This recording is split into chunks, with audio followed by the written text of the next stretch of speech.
கர்த்தருடைய பரிசுத்த நாமத்திலே உங்கள் யாவரையும் நான் வாழ்த்துகிறேன். யார் இயேசு என்கிற இந்த யூடியூப் சேனல் மூலமாய் உங்களை மீண்டுமாய் சந்திப்பதிலே மன மகிழ்ச்சி அடைகிறேன். இந்த நல்ல வாய்ப்பினை தேவன் எனக்கு கொடுத்திருக்காய் அவரை அதிகமாய் நான் ஸ்தோத்தரிக்கிறேன். இன்றைக்கு நாம் தியானத்திற்கு என்று எடுத்துக்கொண்டிருக்கிற தலைப்பு அழைப்பு. ஹல்லேலூயா. பாருங்க, தலைப்பு அழைப்பு. ஹல்லேலூயா. இந்த அழைப்பை குறித்ததாய் நான் உங்களோடு கூட ஆவியானவர் உதவியோடு கூட நான் பேச வேண்டும் என்று அதிக ஆவலா இருக்கிறேன். லூக்கா எழுதின சுவிசேஷம் 5ஆம் அதிகாரம் 8 10 வசனத்தை நாம் வாசிப்போம். சீமோன் பேதுரு அதை கண்டு இயேசுவின் பாதத்திலே விழுந்து, ஆண்டவரே, நான் பாவியான மனுஷன், நீர் என்னை விட்டு போக வேண்டும் என்றான். அவர்கள் துருளான மீன்களை பிடித்த நிமித்தம் அவனுக்கும் அவனோடு இருந்த யாவருக்கும் பிரமிப்பு உண்டானபடியால் அப்படி சொன்னான். சீமோனுக்கு கூட்டாளிகளான அல்லேலூயா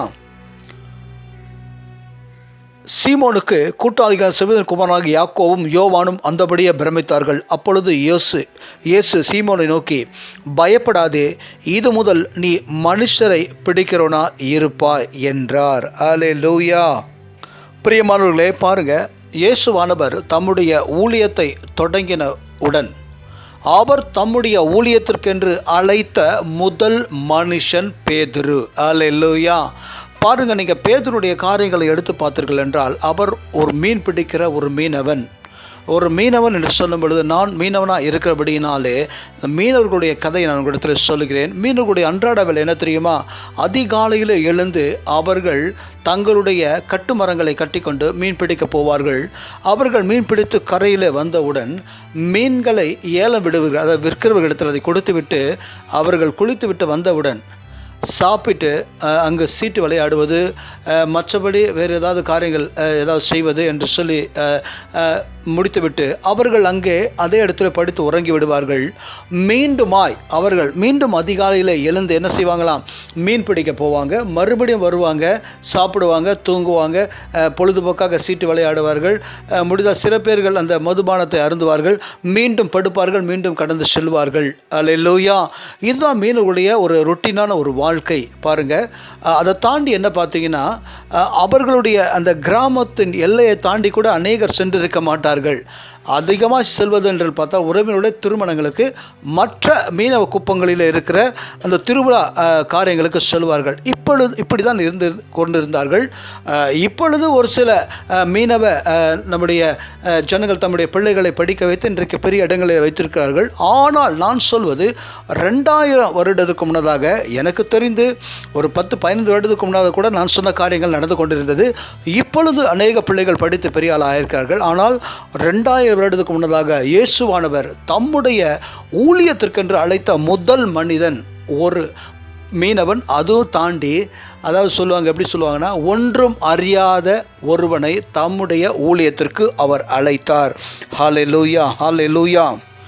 இயேசுவானவர் தம்முடைய ஊழியத்திற்கு என்று அழைக்கிற அந்த மனுஷன் ரொம்ப ஸ்பெஷலாக ஒன்றும் இல்லை, ரொம்ப தேறினவன் அல்ல, ரொம்ப படிப்பாளி அல்ல, எல்லாவற்றையும் அறிந்த ஒரு மனிதன் அல்ல.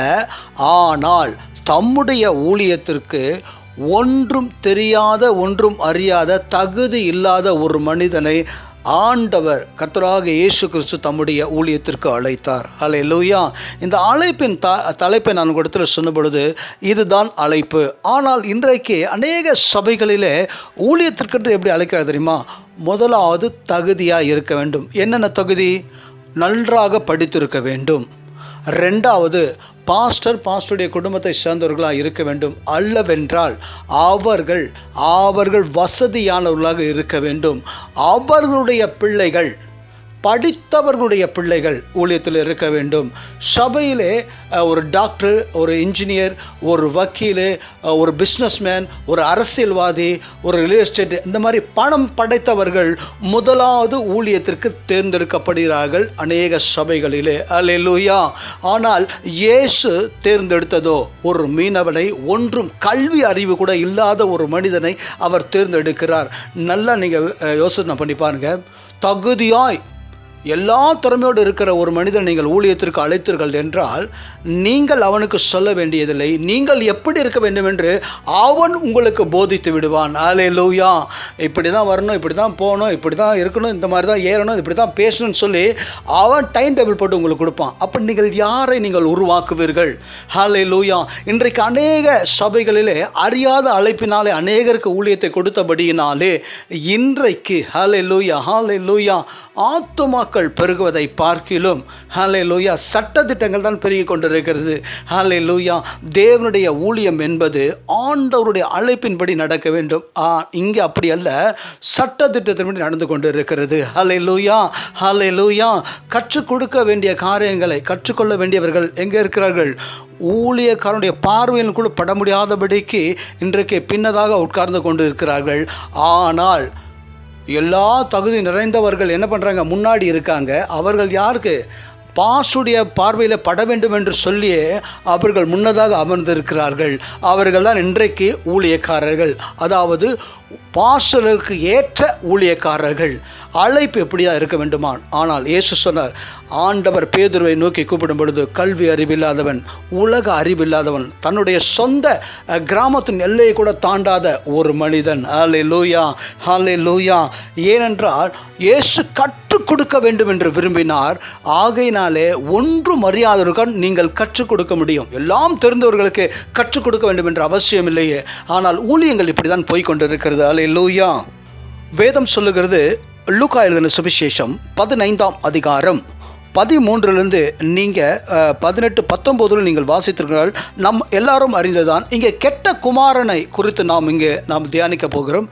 இந்த கெட்ட குமாரன் அவன் தகுதி இல்லாதவா இருந்தான். ஆனால் பாருங்கள், அவன் தன்னுடைய தகப்பன் அடுத்து தனக்குண்டான சொத்தை வாங்கி கொண்டு அவன் என்ன பண்ணுறான்? அவன் தன் தகப்பனை விட்டு தூர தேசத்திற்கு கடந்து போகிறான். அங்கே அந்த தேசத்திலே தன் பணங்களெல்லாம் செலவழித்த பின்பு பன்றியின் தவிட்டை தின்னுவதற்கு ஆசை கொண்டான். அது கூட அவனுக்கு அங்கே கிடைக்கவில்லை. இப்பொழுது அவனுக்கு ஒரு எண்ணம் வருகிறது, நான் கடந்து போய் என் தகப்பன் இடத்துல போனால் அவர் என்னை ஒரு வேலைக்காரனாக வைத்தால் கூட பரவாயில்லை, பன்றி தின்னுகிற ஒரு தவிட்டை அவர் எனக்கு கொடுத்தாலும் பரவாயில்லை என்று சொல்லி அவன் யோசிக்கும் அளவு அவனுடைய அந்த நிலைமை மாறி போயிருந்தது. அல்லேலூயா. அவன் பாருங்கள், கடந்து ஒரு நம்பிக்கையோடு கூட தன்னுடைய தகப்பனிடத்தில் வருகிறான். அல்லேலூயா. நீங்கள் அதிலே 20ஆம் 21ஆம் வசனம் நீங்கள் வாசித்தீர்கள் என்றால், எழுந்து புறப்பட்டு தன் தகப்பனிடத்திலே வந்தான். அவன் தூரத்தில் வரும்பொழுது அவனுடைய தகப்பன் அவனை கண்டு மனதுருகி ஓடி அவனை கழுத்தை கட்டிக்கொண்டு அவனை முத்தம் செய்தான். குமாரன் தகப்பனை நோக்கி, தகப்பனே, வரத்துக்கும் விரோதமாகவும் உமக்கு முன்பாகவும் பாவம் செய்தேன். இனிமேல் உம்முடைய குமாரன் என்று சொல்லப்படுவதற்கு நான் பாத்திரன் அல்ல என்றான். ஆனால் அல்லேலூயா, அவன் தன்னுடைய நிலைமையை தன் தகப்பனிடத்திலே அறிவித்த பொழுது தகப்பன் அவனை அப்படியே உட்கார வைக்கவில்லை. அந்த நிலைமையிலே அவனை உட்கார வைக்கவில்லை. அல்லேலூயா அல்லேலூயா.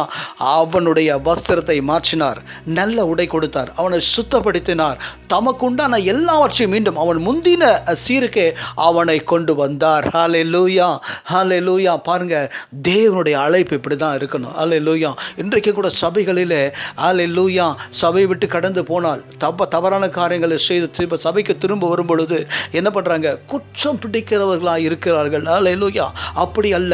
என் தேவனாகிய பிதாவாகிய கர்த்தர் அல்லேலூயா கெட்ட குமாரன் திரும்பி வந்த பொழுது அவனுக்கு எல்லா விதத்திலும் ஆண்டவர் என்ன பண்ணாருங்க? அவனுடைய தோற்றத்தை மாற்றினார், அவனுடைய நிலைமையை மாற்றினார், அவனுடைய முந்தின சீரை மாற்றி பிந்தின சீரிலே அவனை அல்லேலூயா தன் பிள்ளையாக, மகனாக மீண்டுமாய் அநேகர் கண்ணுகளுக்கு முன்னாக நிறுத்தினார்.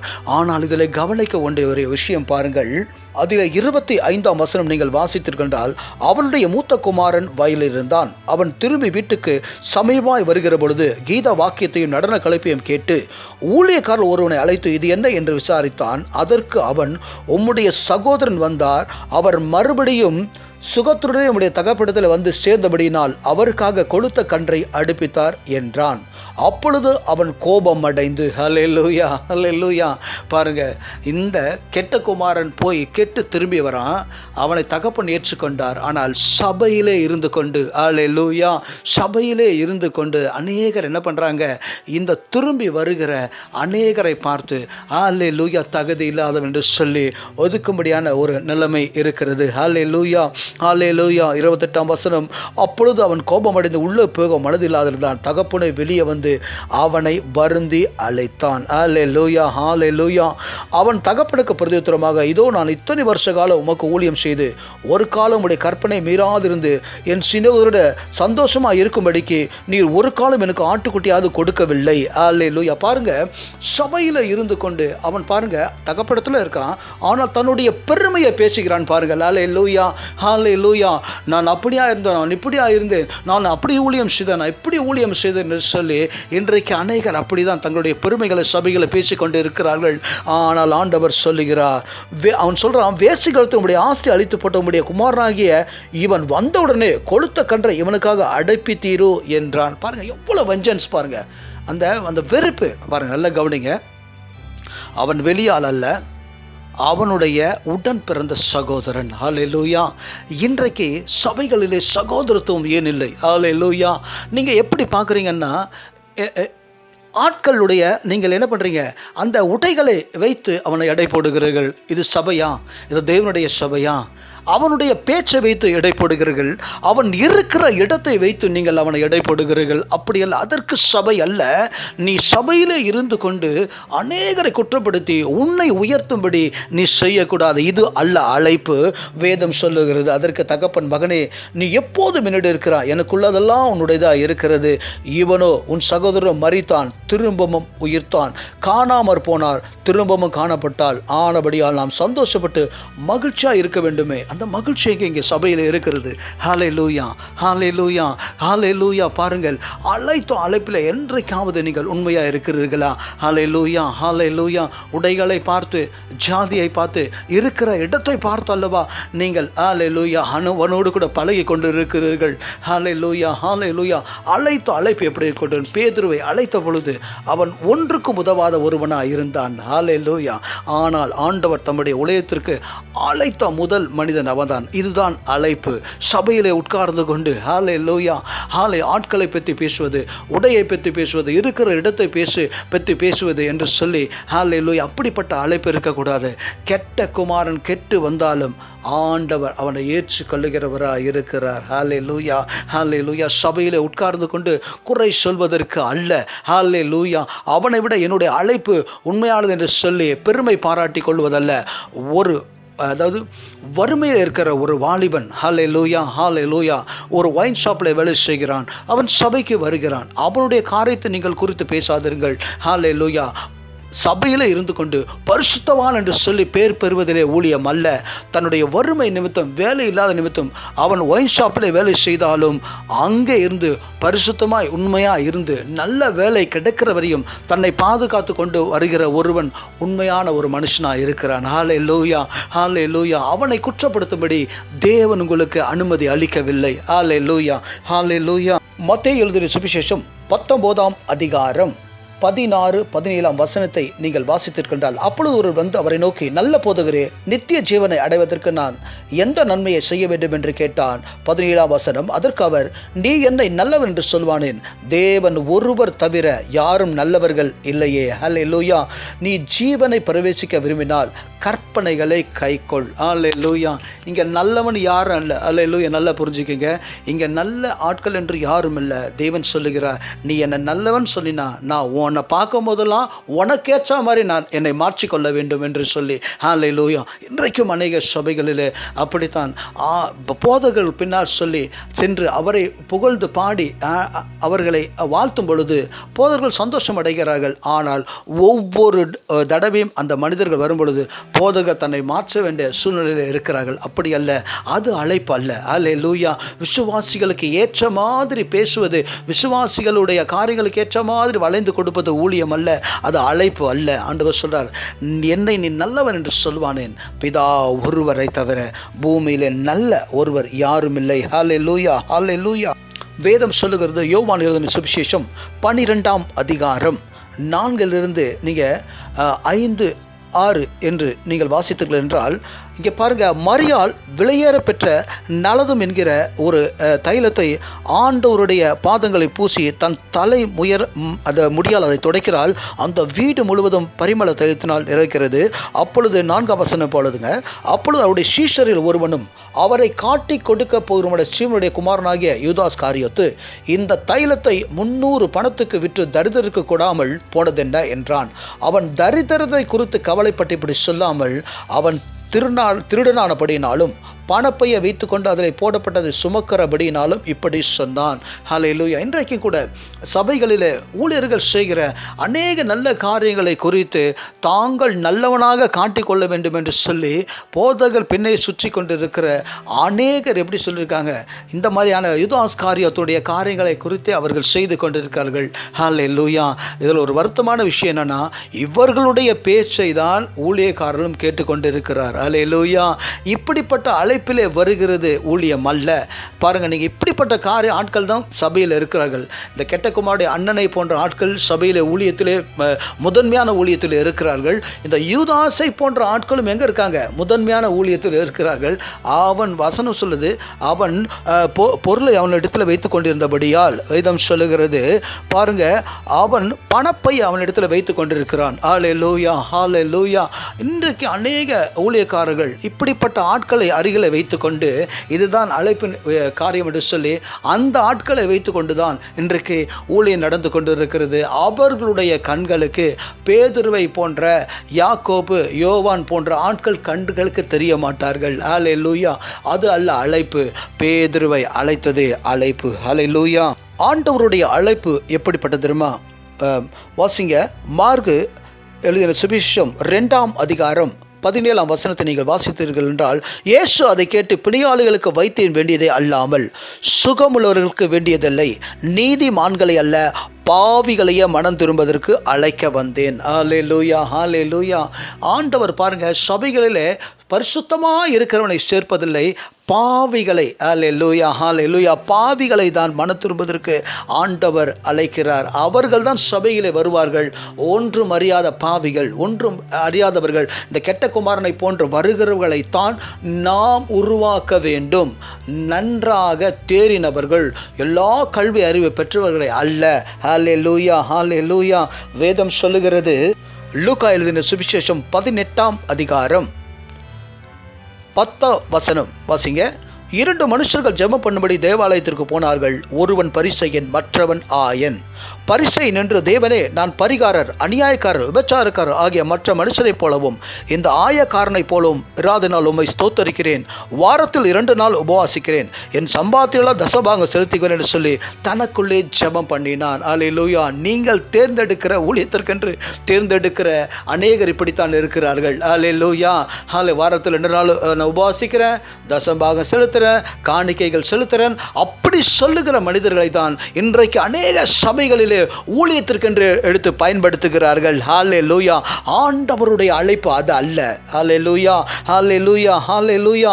அவன் சொல்றான் பாருங்க, நான் பரிகாரர், அநியாயக்காரர், விபச்சாரக்காரர் ஆகிய மற்ற மனுஷர்களைப் போல அல்ல. நீ தேவையில்லையே சபைக்கு. ஹல்லேலூயா, ஹல்லேலூயா. இப்படிப்பட்ட ஆட்கள் தான், பரிசேயனை போன்ற ஆட்கள் தான் இன்றைக்கு சபையிலே முதன்மையான ஊழியத்தை செய்கிறவர்களாக இருக்கிறார்கள். அதற்கு அந்த ஊழியக்காரரும் பாஸ்டரும் சப்போர்ட்டாக இருக்காங்க. ஆனால் ஆண்டவர் அதை விரும்பவில்லை. பாருங்க, ஆயக்காரன் தூரத்திலே நின்று தன் கண்களை வானத்திற்கும் ஏறெடுக்க துணியாமல் தன் மார்பிலே அடித்துக்கொண்டு, தேவனே, பாவியாகிய என்மேல் கிருபையா இரும் என்றான். ஆண்டவர் 14ஆம் வசனத்தில் சொல்றார் பாருங்க, அவன் அல்ல, இவனே நீதிமானாய் தன் வீட்டுக்கு திரும்பி போனான் என்று உங்களுக்கு சொல்லுகிறேன். ஏனெனில் தன்னை உயர்த்துகிறவன் எவனும் தாழ்த்தப்படுவான், தன்னை தாழ்த்துகிறவன் உயர்த்தப்படுவான். ஹல்லேலூயா, ஹல்லேலூயா. இன்றைக்கு அநேக சபைகள் நீங்கள் பார்த்தீர்கள் என்றால், நீங்கள் அதிகமாய் தசமபாகம் கொடுத்தீங்கன்னா உங்கள் கையில் மைக்கு ஆட்டோமேட்டிக்காக வந்துடும். நீங்கள் அதிகமாய் தசமபாகம் கொடுத்தீர்கள், காணிக்கை கொடுத்தீர்கள் என்றால் உங்களை அங்கே மேடையிலே பாடும்படிக்கு, அபிஷேக ஆராதனை செய்யும்படிக்கு உங்களை நிற்க வைப்பார்கள். இன்றைக்கு சபைகள் அப்படிதான் போய்கொண்டிருக்கிறது. பிரியமானவர்களே, நான் சொல்லவில்லை, ஆண்டவர் சொல்கிறார், அவன் அல்ல, இவனே நீதிமானாய். ஹல்லேலூயா. ஆயக்காரனை எப்படின்றான்? நீதிமானாய். ஹல்லேலூயா. அப்பனை போன்ற, ஆயக்காரனை போன்ற ஆட்கள் தான் இன்றைக்கு ஊழியத்திற்கு தேவை. அதுதான் அழைப்பு. தகுதியான காரியங்கள், வசதியான ஆட்கள் இன்றைக்கு ஊழியருக்கு தேவையில்லை. ஆர்சி நீங்கள் பார்த்தீங்கன்னா, ஆர்சி அந்த சிஎஸ்ஐ சபைகளிலே பெந்தகோஸ்தை போல அல்ல. பெந்தகோஸ்தை என்பது ஒரு நிர்வாகம், அவர்களே அதை செய்வார்கள், அவர்களே எடுத்துக்கொள்வார்கள். ஆனால் ஆர்சிஎஸ் சபை அப்படி அல்ல, ஒரு நிர்வாகத்திற்கு கட்டுப்பட்டு இருக்கிறது. ₹1 என்றாலும் அவர்கள் அங்கே கணக்கு கொடுக்க வேண்டும். அப்படி ஒரு ஆர்சி சபையிலே தலைமை போதகர் இடத்துல, அந்த குருமார் இடத்துல அநேகர் சங்கத்தின் ஆட்கள் நிர்வாகத்தின் ஆட்கள் ஒரு குறை சொல்லுகிறார்கள். ஒரு பொருளாளர், நம்முடைய சபையின் பொருளாளர் இந்த மாதிரி பணத்தை கையாடல் செய்துவிட்டார், அவரை விசாரிங்கள் என்று சொன்னார்கள். அவர் அழைத்து வரப்பட்டார். அந்த பொருளாளர் அவரிடத்தில் கேட்கும் பொழுது உண்மையிலே அவர் கிட்டத்தட்ட ஒரு 2 லட்சத்திற்கும் மேல் அவர் அதை கையாடல் செய்திருக்கிறார். உடனே அந்த தலைமை போதகர் கூட்டு அவரை திட்டி, 1 வாரம் உனக்கு நான் டைம் தருகிறேன், நீ என்ன பண்ணு, அந்த பணத்தை நீ செலுத்து என்று சொன்னார். உடனே அந்த குற்றத்தை கண்டுபிடித்ததுக்கு சந்தோஷம், அப்பா இதோட இவரும் இந்த சபையை விட்டு கிளம்பிடுவார் அப்படின்னு நினைக்கும் போது, அந்த 1 வாரத்திற்குள் அந்த மனிதர் வருந்தி, தன்னுடைய தவறை உணர்ந்து வருந்தி என்ன பண்ணாருங்க, அந்த 2 லட்சத்தை எப்படியாவது புரட்டி எடுத்துன்னு அந்த தலைமை பொருளத்தை கொடுத்து விட்டார். ஆனால் பாருங்கள், தலைமை பொருள் அடுத்து ஒரு காரியம் பண்ணார். என்ன தெரியுமா? அதே பொருளாளர் பதவி அவருக்கே கொடுத்து, நீங்கள் இன்று முதல் உண்மையாய் நீங்கள் வேலையை செய்யுங்கள் என்று சொல்லி அவரை அனுப்பி வைத்தார். ஆனால் குற்றம் சாட்டினவர்களுக்கு ஒரு ஆச்சரியம், ஒரே கஷ்டம். என்னடா, நம்ம இவ்வளோ கையாடல் செய்தவரை கண்டுபிடிச்சோம், இவர் மறுபடியும் அவர் அதே வேலையில் வைக்கிறார் என்று சொல்லி அந்த தலைமை போதகர் இடத்துல கேட்ட பொழுது அவர் சொன்னார், ஹல்லேலூயா, ஹல்லேலூயா, யூதாஸ் திருடன் தான் எனக்கு தெரியும், ஆனாலும் இந்த ஊழியத்திற்கு அவன் தேவை. ஹல்லேலூயா. இப்பொழுது இவர் மனம் வருந்தி, கெட்ட குமாரனை போல அவர் மனம் வருந்தி அந்த பணத்தை அப்படியே செலுத்தினபடினால் இனி ஒரு வேலை கூட அவர் இந்த தவறை செய்ய மாட்டார். ஹல்லேலூயா. இந்த மாதிரியான உள்ளம் எத்தனை ஊழியக்காரர்களுக்கு என்று இருக்கிறது. ஹல்லேலூயா. ஒரு விசுவாசி தவறு செய்தார் என்று சொன்னாலே முடிஞ்சு போச்சு விஷயம். ஹல்லேலூயா. தண்டிப்பதிலே இன்றைக்கு குறை சொல்லுவதிலே இருக்கார்கள். இது அல்ல அழைப்பு. ஹல்லேலூயா, ஹல்லேலூயா. அந்த கெட்ட குமாரனை போல மனம் திருந்தி வரும் பொழுது ஏற்றுக்கொள்ளுகிறதே அழைப்பு. ஹல்லேலூயா, ஹல்லேலூயா. பாருங்க, சில நேரங்களிலே ஊழியக்காரர்களை மாத்திரம் கரெக்டான ஆள் நீங்கள் சொல்ல முடியாது. சில நேரங்களிலே ஊழியக்காரர்களை கூட தவறு செய்ய வேண்டிய ஒரு சூழ்நிலை. வாசிப்போம். அப்போஸ்தலர் சுவிசேஷம் 10ஆம் அதிகாரம் 10ஆம் வசனத்தை நாம் தியானித்தோம் என்றால், அவன் மிகுந்த பசியடைந்து சாப்பிட மனதாயிருந்தான். அதற்கு அவர்கள் ஆயத்தப்படுகையில் அவன் ஞான திருஷ்டி அடைந்து வானம் திறந்திருக்கிறதையும் 4 முனைகளும் கட்டப்பட்ட பெரிய துப்பட்டியை போல ஒரு விதமான கூடு தன்னிடத்தில் இறங்கி விடப்பட்டிருக்கிறதையும் கண்டு, அதிலே பூமியிலுள்ள சகல விதமான 4 கால் ஜீவன்களும் காட்டு மிருகங்களும் ஊரும் பிராணிகளும் ஆகாயத்து பறவைகளும் இருக்கிறதாய் கண்டான். அல்லாமலும் பேதுருவே, எழுந்திருந்து அடித்து புசி என்று அவனுக்கு ஒரு சத்தம் உண்டாயிற்று. அல்லேலூயா. ஆண்டவர் பரிசுத்தம் பண்ண காரியங்களை அசுத்தம் என்று சொல்லி இனி அநேகர் சொல்லுகிறார்கள். அல்லேலூயா. ஆண்டவர் பரிசுத்தம் பண்ணி இருக்கிறார். அல்லேலூயா. கெட்டவன் தான், ஒன்றும் இல்லாதவன் தான், ஒன்றும் அறியாதவன் தான், அவனைத்தான் ஊழியத்தில் பயன்படுத்த வேண்டும் என்று தேவன் சொல்லுகிறார்.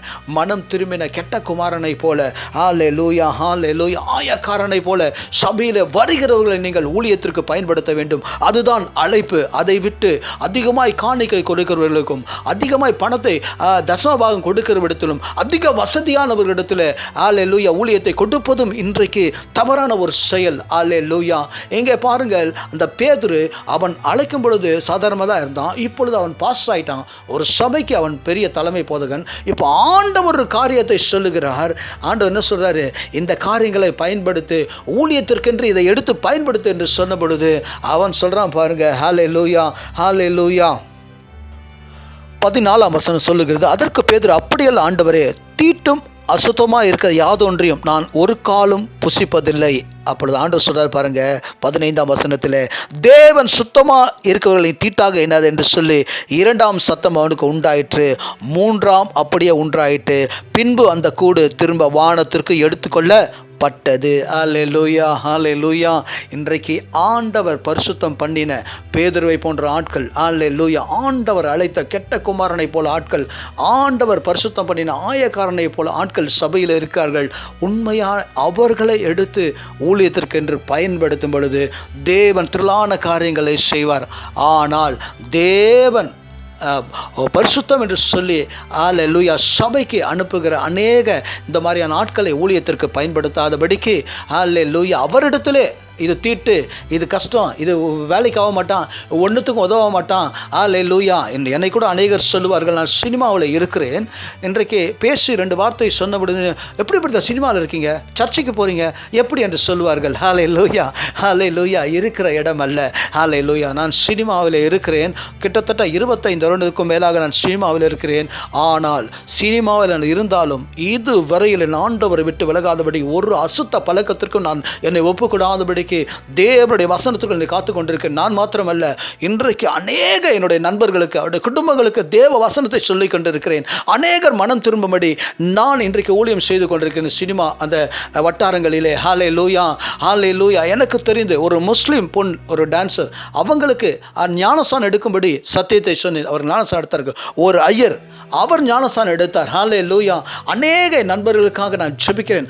அவர்களுக்காக நான் அவுட்டோர் ஷூட்டிங் போகும் பொழுதெல்லாம் அவர்கள் வசனத்தை குறித்தும் வேதத்தை குறித்தும் என்னிடத்தில் கேட்பார்கள். ஹல்லேலூயா, ஹல்லேலூயா. நான் சினிமாக்காரன் என்பதாலே நீங்கள் ஒதுக்கின, அது பரவாயில்லை. ஆனால் ஆண்டவர் என்னை பயன்படுத்தி கொண்டிருக்கிறார். ஹல்லேலூயா. அநேக காரியங்களுக்காய் ஆண்டவர் என்னை பயன்படுத்தி கொண்டிருக்கிறார்கள். ஹல்லேலூயா.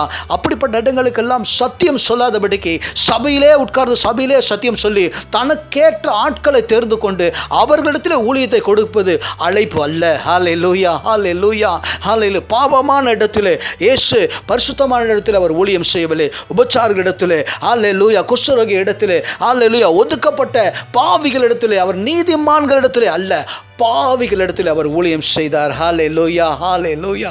அப்படிப்பட்ட ஊழியம் செய்ய வேண்டும். அப்படிப்பட்ட ஆட்களுக்கு ஊழியத்தை கொடுக்க வேண்டும். ஹல்லேலூயா. ஆனால் நீங்களோ இன்றைக்கு அநேக சபைகளிலே அதிக தசமபாகம் வசதியானவர்களிடத்தில் ஊழியத்தை கொடுத்துவிட்டு நீங்கள் காத்து கொண்டிருக்கிறீர்கள். நான் உங்களிடத்தில் ஒன்று கேட்கிறேன். ஒரு டாக்டர் என்று வைத்துக் கொள்வோம். அவர் ஊழியத்தை கொடுக்கிறீர்கள். அவர் தினமும் என்ன செய்வார்? ஆண்டவரே, போன மாதம் முழுவதும் சரியா பேஷண்ட்டே வரல, ஏதாவது வியாதியை கொடுக்க, நல்ல பேஷண்ட் வரணும், எனக்கு நல்ல வருமானம் வரணும். அப்போ என்ன அர்த்தம்? அநேகருக்கு வியாதி வர வேண்டும். ஒரு வக்கீல் இடத்துல கேட்டீங்கன்னா, வக்கீல் என்ன சொல்லுவார்? போன மாதங்களில் கேஸே இல்லை, நிறைய கேஸ்கள் வர வேண்டும் என்று அவர் வேண்டுவார். எனக்கு ஆசீர்வாதம் வர வேண்டும் என்று வேண்டுவார். அப்படின்னா என்ன அர்த்தம்? அநேக குற்றங்கள் நடக்க வேண்டும் என்று அர்த்தம். ஹல்லேலூயா, ஹல்லேலூயா. ஒரு ரியல் அதிபரை பார்த்தீர்கள் என்றால், போன மாதம் முழுவதும் ஒன்றுமே இல்லை, இந்த மாதம் எப்படியாவது நிலத்தை விற்று ஏதாவது பொய்யாவது பேசி என்ன பண்ணணும், நிலத்தை விற்கணும், எனக்கு வருமானம் வேண்டும் என்று சொல்லுவார்கள். ஒரு அரசியல்வாதி என்ன சொல்லுவார்? எல்லாவற்றையும் தாண்டி நான் வட்ட செயலாளர் இருக்கேன், நான் கவுன்சிலர் ஆகணும், அதுக்கு அடுத்து பதவிக்கு போகணும், அது என்னன்னாலும் சரியா, ஆண்டவர் எனக்கு வழி திறந்து கொடுங்கன்றவர். ஹல்லேலூயா. அப்படிப்பட்ட ஆட்கள் கரங்களெல்லாம் இன்றைக்கு சபைகளே ஊழியம் இருக்கிறது. ஹல்லேலூயா, ஹல்லேலூயா. பாவிகளிடத்திலோ ஆயக்கார இடத்திலோ கெட்ட குமார், மனம் திருமண கெட்ட குமாரத்தில் இன்னைக்கு ஊழியம் இல்லை. ஹல்லேலூயா. தேவன் அவர்களை சுத்தமாக்கி இருக்கிறார். அவர்கள் அசுத்தம் என்று சொல்ல உனக்கு தகுதி இல்லை. ஹல்லேலூயா, ஹல்லேலூயா. அதுதான் ஊழியம், அதுதான் ஊழியம். ஹல்லேலூயா. ஒன்று உங்களிடத்தில் சொல்லுகிறேன். ஹல்லேலூயா, ஹல்லேலூயா. மோசே கொலைகாரன் என்று தெரிந்தும் ஆண்டவர் அவனை ஊழியத்திற்கு எடுத்து பயன்படுத்தினார். யாக்கோபு பொய்யன், தன் தகப்பனை ஏமாற்றினான், தன் சொந்த சகோதரனை ஏமாற்றினான். அது மாத்திரமல்ல, தன்னுடைய மாமனாரை ஏமாற்றினான். ஆனாலும் கர்த்தர் ஊழியத்திற்கு எடுத்து பயன்படுத்தி அவனை என்ன பண்ணாரு? 12 கோத்திரங்களுக்கு அவனை ஹல்லேலூயா, ஹல்லேலூயா, தகப்பனாய் மாற்றினார். ஹல்லேலூயா. யோனா ஊழியத்தை விட்டே ஓடினான். ஆனாலும் கர்த்தர் அழைத்து அவனை ஊழியத்திற்கு என்று பயன்படுத்தினார். இன்னும் யாரையெல்லாம் சொல்ல வேண்டும் உங்களுக்கு?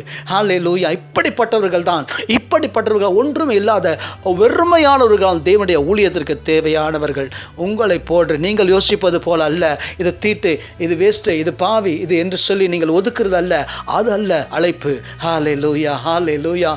ஆண்டவர் விபச்சாரக்காரன் என்று தெரிந்தும் என்ன பண்ணாரு? தாவீதை எடுத்து பயன்படுத்தினார். ஹல்லேலூயா. இன்னும் என்னென்ன சொல்ல வேண்டும்? ஹல்லேலூயா, ஹல்லேலூயா.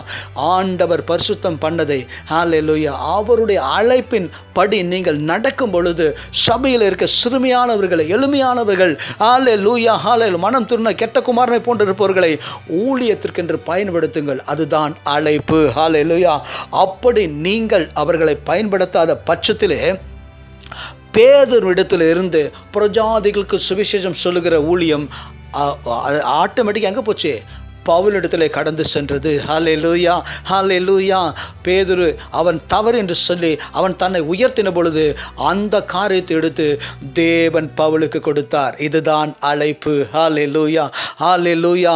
பேதுரு எழுதின எழுத்துக்களை பார்க்கிலும் பவுல் அநேக காரியங்களை எழுதினார். பேதுரு ரட்சித்த ஆத்துமாக்களை பார்க்கிலும் பவுல் அநேக ஆத்துமாக்களை, புறஜாதிகளை ஹல்லேலூயா அவர் ரட்சிப்புக்குள் வழி நடத்தினார். பிரியமானவர்களே, ஹல்லேலூயா.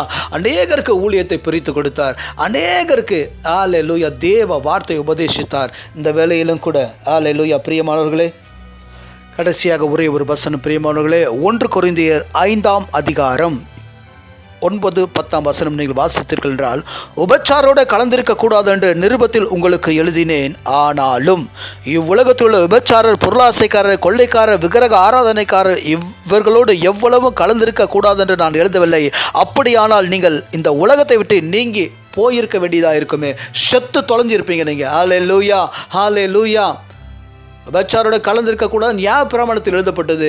இன்றைக்கு தெருக்கள் தோறும் அப்படிப்பட்ட காரியங்கள் நடந்து கொண்டு இருக்கிறது. ஹல்லேலூயா, ஹல்லேலூயா.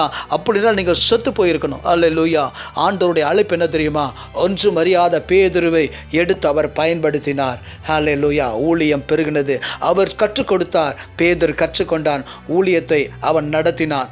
அவன் ஒரு கட்டத்திலே தேவன் சொன்னதை தவறு என்று சொன்ன பொழுது ஹல்லேலூயா, ஆண்டவரே இது அசுத்தம் என்று சொல்லி அநேக ஊழியத்தை, அழைப்பை அவன் வெறுத்து ஒதுக்கின பொழுது, அநேக பயன்படுத்தக்கூடிய ஆத்துமாக்களை அவன் வெறுத்து ஒதுக்கின பொழுது தேவன் அந்த ஊழியத்தை எடுத்து தமக்கு பிரியமான பவுலுக்கு அதை கொடுத்தார். ஹல்லேலூயா, ஹல்லேலூயா. ஊழியக்காரர்களே, அழைப்பு இதுதான்.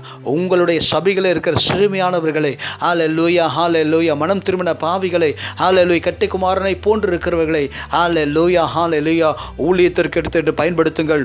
உங்களிடத்தில் கேள்வி கேட்பது யார் தெரியுமா? உங்களுடைய சபையில் உட்கார்ந்து கொண்டு கெட்ட குமாரன் அண்ணனை போல இருக்கிறவர்கள் தான். அவர்கள் ஊழியத்திற்கு தகுதி அல்ல, இவர்களே தகுதி. இதுவே அழைப்பு. ஹல்லேலூயா, ஹல்லேலூயா.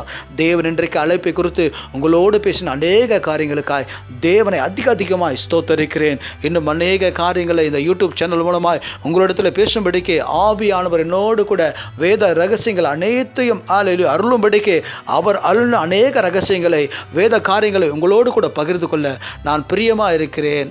ஆமேன்.